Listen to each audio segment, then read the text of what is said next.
சின்ன வயசுல நீ என்ன தம்பி ஆக போற அப்படின்னு கேட்டா டாக்டர்ல இருந்து கலெக்டர்ல இருந்து எல்லாமே சொல்லுவோம். ஏன் எனக்கே ஞாபகம் இருக்கு, நான் சிஎம் ஆக போறேன்லாம் சொல்லியிருக்கேன். ஓகேங்களா? ஆனா இப்போ என்ன ஸ்ட்ரீம்ல இருப்போம்னு பாத்தீங்கன்னா அது கண்டிப்பா மாறி இருக்கும். சோ நமக்கு நாம ஒரு பிளான் போட்டா கடவுள் வேற ஒரு பிளான் போட்டு வச்சிருப்பாரு. அப்ப நமக்கு ஃப்ரஸ்ட்ரேட் ஆகும். இந்த மாதிரி ஃப்ரஸ்ட்ரேஷன் தான் doctrine of frustration under section 56 of our Indian contract act.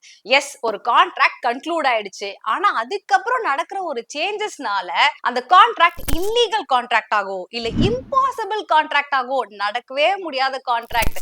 இல்லனா பார்ட்டிஸ் ஒன்னு அக்ரி பண்ணிருப்பாங்க, இது டோட்டலி கோர் ஏரியாவே சேஞ்ச் ஆகி போயிடுச்சு அப்படின்னா ஃப்ரஸ்ட்ரேஷன்ல அது வாய்ட் ஆயிரும் அப்படின்னு சொல்றதா இந்த டாக்டரின். சோ இந்த டாக்டரினை அப்ளை பண்றதுக்கு ஃபர்ஸ்ட் இந்த ஃப்ரஸ்ட்ரேஷன் வந்ததுக்கான ஈவென்ட் அது அன்ஃபோர்சீனா இருந்திருக்கணும். நமக்கே தெரிஞ்சிடக்கூடாது நடக்கும்னு. அதே மாதிரி அந்த சேஞ்ச் நடந்துச்சு பாத்தீங்களா, அது ராடிக்கல் சேஞ்ச் ஆஃப் சர்க்கம்ஸ்டன்ஸா இருக்கணும். இந்த தப்பான ஈவென்ட் பார்ட்டியோட ஃபால்ட்னால நடந்திருக்க கூடாது. ஃபைனலி கான்ட்ராக்ட் இந்த ஈவென்ட்னால இம்பாசிபிள் ஆயிருக்கணும். கஷ்டமா இருக்க கூடாது, இம்பாசிபிள் ஆயிருக்கணும். டாக்டரின் of frustration is an important concept in civil judge examination prelims.